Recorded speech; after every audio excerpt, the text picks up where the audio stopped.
itu. Coba kalau seandainya rumah sempit. Susah awak. Rumah cuma 6 kali 6 meter. Anak berenam.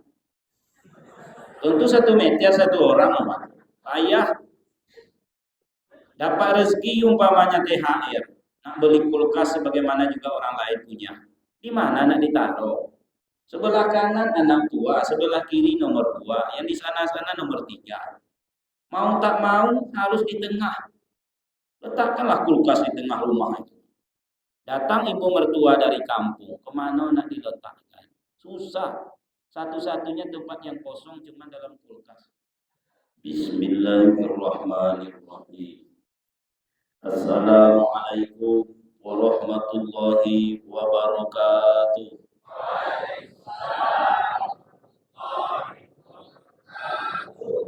Alhamdulillahirabbil alamin. Allahumma shalli ala Muhammadin. Subhanaka la ilma lana illa ma 'allamtana innaka antal alimul hakim. La haula wala quwata illa billahil aliyyil azim. Bapak dan Ibu, jamaah salat asar yang kami muliakan, dan semoga seluruh kita yang berhadir saat ini dimuliakan oleh Allah Subhanahu wa taala. Rasul menjelaskan majtama'a qaumun fi baitin min buyutillah. Tidaklah berkumpul suatu kaum di salah satu rumah Allah, yatsluna kitab Allah. Di situ dibacakan kitab Allah.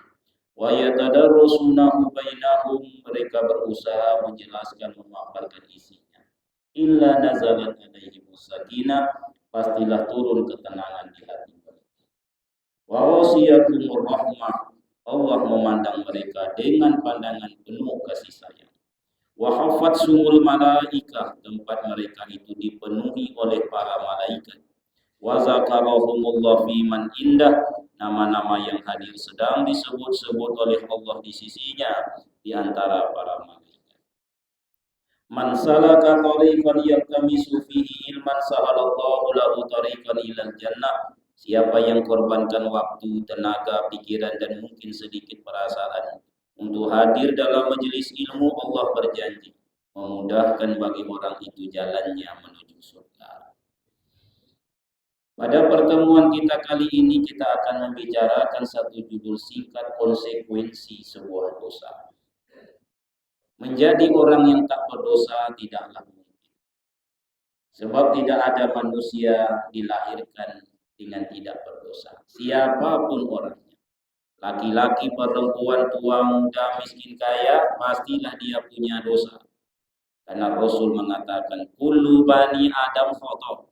Setiap anak cucu Adam itu pasti punya salah, pasti punya dosa. Jangankan kita tinggal di dunia, punya orang tua, punya tetangga, punya kawan sebaya.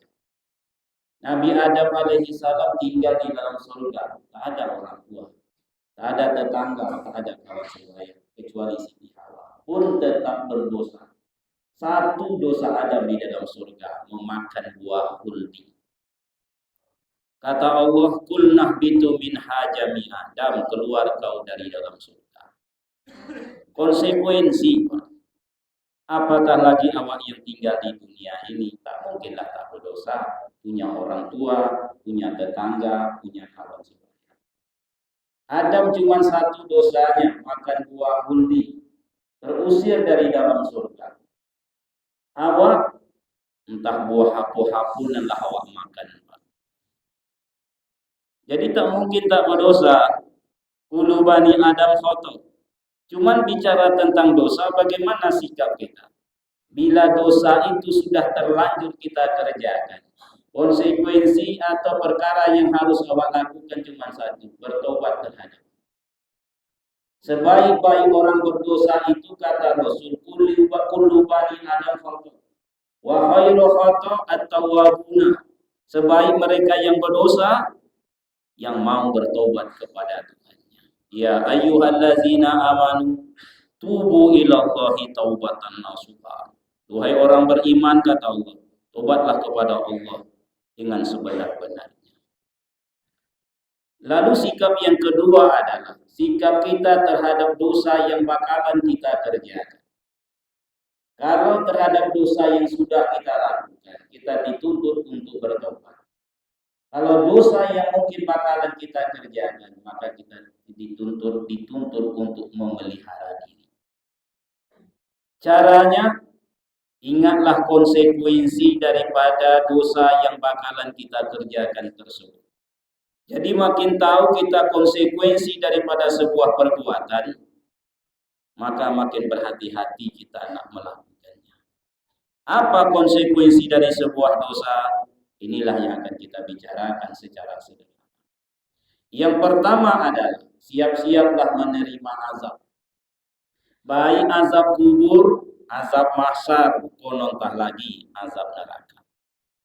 Itulah makanya Luqmanul Hakim memberikan nasihat kepada anaknya. Duhai anakku, kata Luqman, kerjakanlah dosa itu. Sejauh kemampuan engkau menanggung azab. Kalau rasa-rasanya badan ini sanggup menerima azab Allah, ya kerjakanlah dosa. Tapi rasa-rasanya lah, tidak akan sanggup. Namanya juga azab. Gimana kondisi bapak tuh di sana? Azab dia sekarang. Nah, itu sudah tidak enak. Dulu di sini tenang, bapaknya senang. Sekarang apa ya, azab. Itu baru masalah kata azabnya saja sudah tidak menyenangkan. Konontah lagi kalau berbicara tentang azab kubur, azab mahsyar, apatah lagi azab neraka. Usahakan berbicara tentang azab akhirat tersebut. Ulama menjelaskan, satu-satunya azab akhirat yang ditarik Allah ke dunia, diberlakukan di dunia ini adalah sakaratul maut. Saking azabnya dan sakitnya sakaratul maut itu menghilangkan segala macam penyakit. Jadi kalau bapak dan ibu sudah mengalami sakaratul maut, hilang satu penyakit. Kalau tidak percaya, cubalah. Tidak ada lagi sakit mah, tidak ada lagi sakit asam urat. Kalau sudah mengalami sakaratul maut, sehingga menjadi bahasa sehari-hari, kondisi bapak itu sekarang sudah sekarat. Sekarat, sakaratul maut. Ulama menjelaskan, seperti Ibnu Hajar Asqalani, seorang ahli hadis, bagaimana gambaran orang sakaratul maut seperti menarik pohon yang berduri dari dalam tubuh. Putuslah mana yang putus, tinggallah mana yang tinggal. Imam Al-Qurtubi membayangkan sakaratul maut itu tergoncangnya jiwa seperti kain yang berada dalam keranjang, terbolak-balik. Saking tak tetapnya jiwa tersebut, ia tidak kenal lagi dengan orang di sekitarnya. Orang sakaratul maut itu tidak kenalnya lagi. Tengok pak di belakang, di kanan, kenal nggak bapak siapa dia? Tidak tahu. Padahal istrinya. Sebelah kiri itu tengok apa? Siapa? Anak sulungnya, tidak tahu. Sedang sakaratul maut, saking sakitnya seperti kambing dikuak kulit. Nah, kaum muslimin yang berbahagia itu baru sakarat. Makanya Rasul tak kala mengalami sakaratul maut, dia bermohon kepada Allah, kalau kayak inilah sakitnya sakaratul maut, maka ya Allah, pindahkan sajalah sakit itu kepada, jangan kepada umatku. Nah, kaum muslimin yang berbahagia, itulah sakarat tersebut. Lalu bagaimana dengan azab kubur? Maka Ibnu Samah mengatakan, kalian kalau melewati kubur, awak kan sering lewat dekat kubur, jangan terpesona menengok tenangnya. Di dalamnya itu tidak tenang. Hirup pikuk. Kalian kalau menengok samanya bentuk kubur yang paling sama di Pekanbaru ini, Taman Makam Pahlawan. Sama benar, sama tinggi, sama besar, sama elok, sama bangunan, sama. Di dalamnya tak sama. Yang satu Raudatun min Riyadil Jannah, yang satu Khufratun min Khufarin Niran. Satu taman dari taman surga, yang satunya jurang dari jurang neraka. Selesai menguburkan sahabat, Rasul berdiri di samping kubur, lalu mengatakan 3 kali, pelihara diri kalian dari azab kubur, pelihara diri kalian dari azab kubur, pelihara diri kalian dari azab kubur. Sampai 3 kali Rasul mengatakan. Mengapa demikian? Karena betul dan nyatanya azab kubur. Seandainya awak tidak percaya, riwayat lain mengatakan Rasul kan lewat dekat kuburan tua. Lalu beliau mengatakan, orang dalam kubur ini sedang diazab oleh Allah. Jadi Rasul tahu, awak tak tahu. Yang satu ini diazab karena tidak bersih buang air kecil. Tidak ada hubungan dengan orang lain, tidak pernah ditenderkan pekerjaan ini. Itu urusan pribadi. Tapi ternyata membawa dan mengundang azab. Yang satu ini namimah, suka mengadu-ngadu. Pergi ke tempat A, bicaranya tentang A.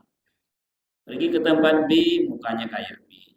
Pergi ke tempat C, mulutnya kayak C. Jadi A, B, C, A, B, C.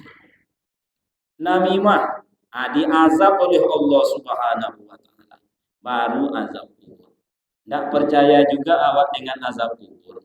Sebab sekarang ada sebahagian dari para mubalih dan ustaz suka melogika-logikakan agama ini. Isra Mi'raj kayaknya tak lagi mukjizat. Macam-macam. Solat tak perlu 5 waktu karena tak ada dalam Al-Quran. Solat 5 waktu itu tak ada dalam Al-Quran. Jadi tak perlu diamalkan. Jadi apa yang dikerjakan Rasul dan sahabat selama ini salah. Jadi sering dilogikakan. Azab kubur tak ada karena tak ada dalam Al-Quran. Kalau tak percaya awak dengan adanya azab kubur, makanya sekali-kali ikutlah apa yang disuruh Rasul. Apa itu? Ziarah kubur. Ikut mengantarkan orang yang sudah meninggal ke kuburan. Kalau bapak ibu sedang libur, pas ada tetangga meninggal, sempat-sempatkanlah sekali-kali. Ikut mengantarkan. Tengok mayat sewaktu dimasukkan ke dalam. Jangan duduk di atas kubur apalagi sambil merokok. Cerita pula tentang politik. Boso akan dapetnya Pak. Kabar-kabarnya nomor 3 kok. Anda usah lagi Pak. Tengok, nampak itu azab kubur. Kita tidak menengok adanya malaikat mungkar wa nakir, api yang membakar, ular yang melilit, itu perkara gaib. Tapi yang 3 ini nyata. 1, kubur itu sempit. Sempit itu kan azab. Jangankan kubur yang sempit, berbaju sempit aja sekarang azab Pak dibuatnya. Sepatu sempit, azab, pecah-pecah kaki juga. Rumah sempit. Kalau bisa Bapak Ibu milikilah rumah lapang. Karena kata Umar Ibn Khattab radhiyallahu anhu, kemuliaan hidup di dunia salah satunya adalah dengan banyaknya harta benda. Makin senang awak dibuatnya kalau kayu. Percayalah. Entah kalau ada Bapak Ibu ingin hidup miskin, pelantun tidak dapat. Kalau bisa kayu, punya rumah gadang, karpet bantang, makanan taidang, ada udang jurandang, tambah ampe-ampe palimpang. Iti banyak di bangka manupah ini kapatama. Asalkan suami jangan matu karanjang. Lapang itu. Coba kalau seandainya rumah sempit, susah awak. Rumah cuma 6 kali 6 meter, anak berenam. Tentu 1 meter 1 orang Pak. Ayah dapat rezeki umpamanya THR, nak beli kulkas sebagaimana juga orang lain punya. Di mana nak ditaruh? Sebelah kanan anak tua, sebelah kiri nomor 2, yang di sana-sana nomor 3. Mau tak mau harus di tengah. Letakkanlah kulkas di tengah rumah itu.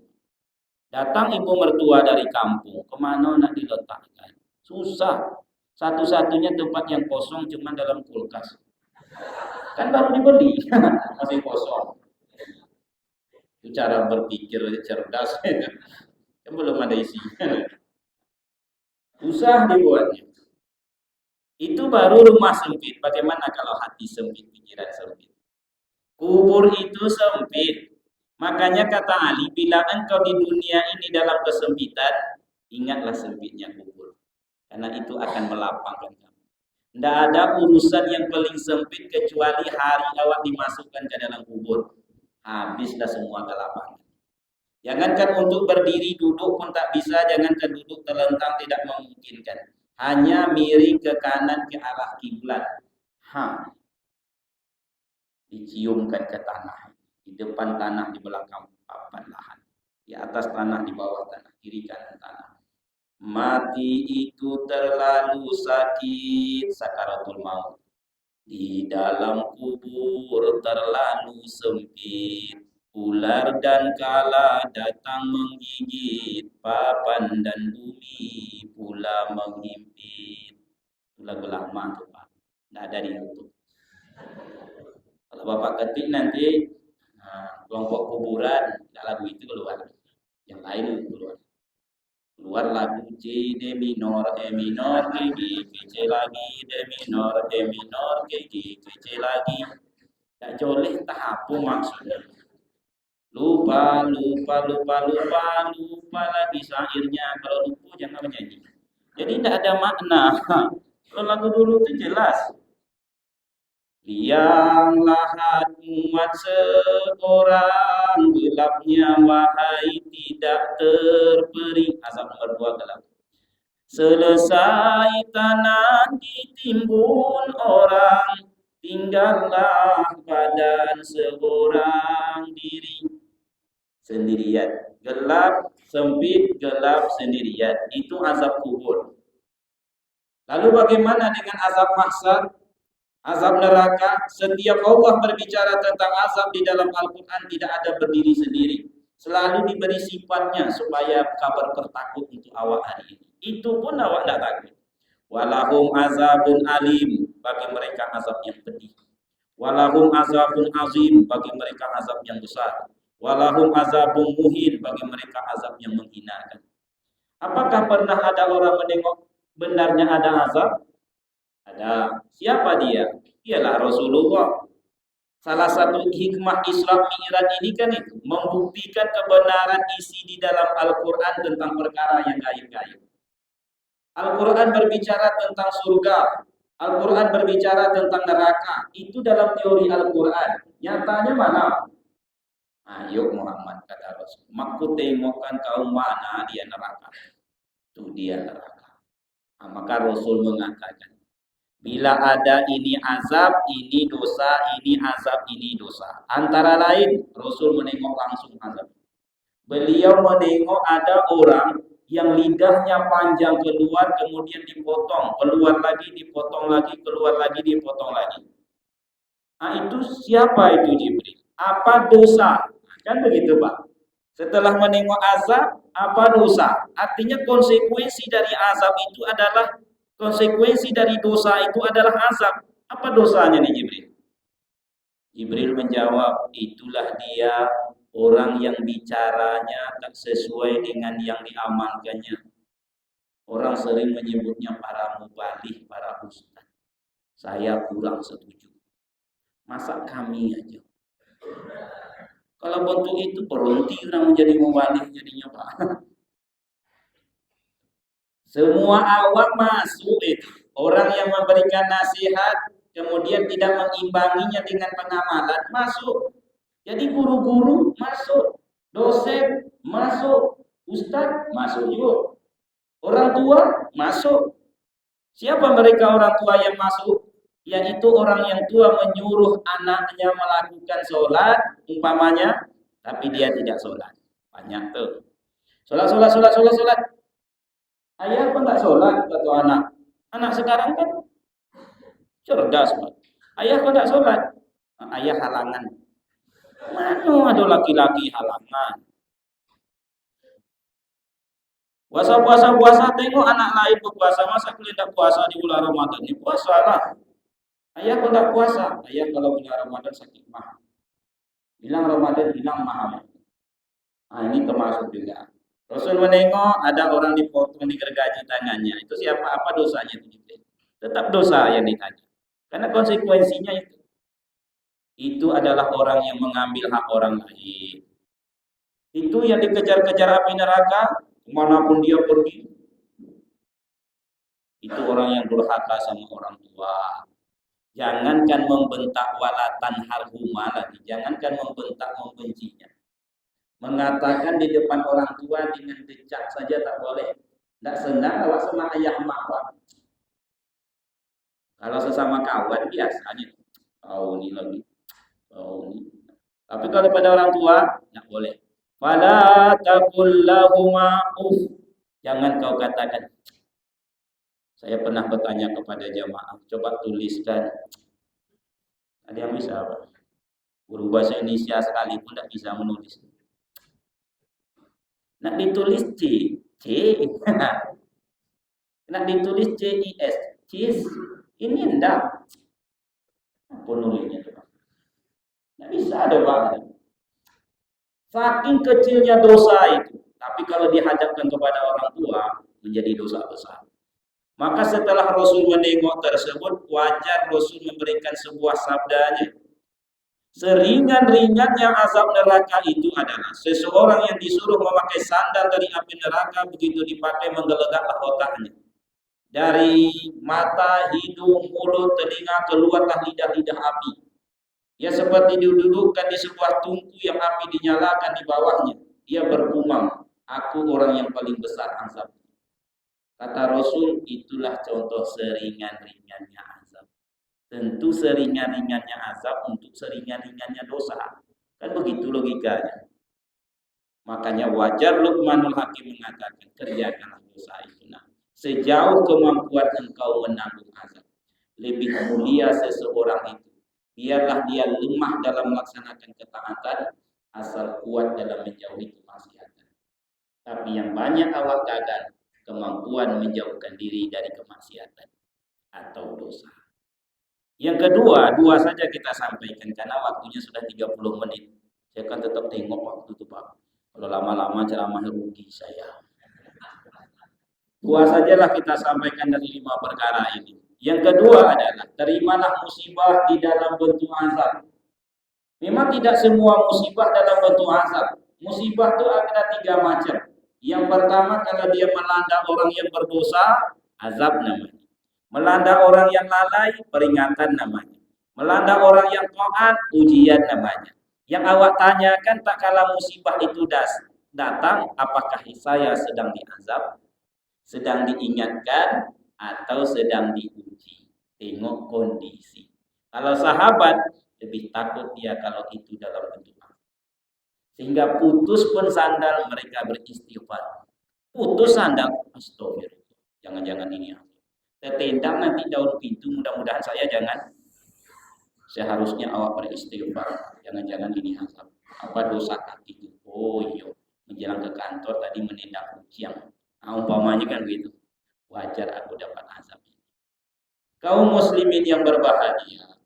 Tapi kalau kita buka lembaran Al-Quran, rata-rata musibah demi musibah yang terjadi itu rata-rata dalam bentuk azab. Azab berarti ada yang mengundang azab itu lewat dosa yang dilakukan. Contoh, banjir besar melanda umat Nabi Nuh.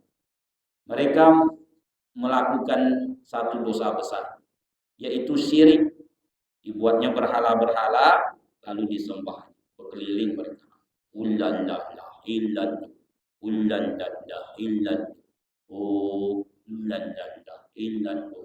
Kayak gitu Pak Ustaz, kiro-kiro Pak.